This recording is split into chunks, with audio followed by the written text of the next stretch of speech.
Hello guys, in this video I will show you how to create Bluesky account. It's very simple and easy. Watch full video so you don't miss out any important step. First of all, open the Bluesky application. After opening the application, you will see create account option. So tap on it. After that, enter your email.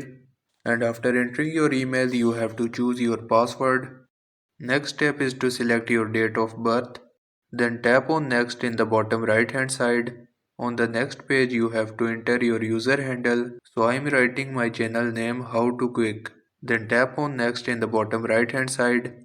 In the third step you have to verify that you are a human. So tap on it, I am a human. Then solve the puzzle. In the next step you have to upload a picture. Tap on this pencil icon and select a picture from your device. After uploading the picture, tap on continue in the bottom. On the next screen, tell about your interest. I'm selecting education for now. Tap on continue and here you can see you are ready to go. Simply tap on let's go in the bottom and the Bluesky account created.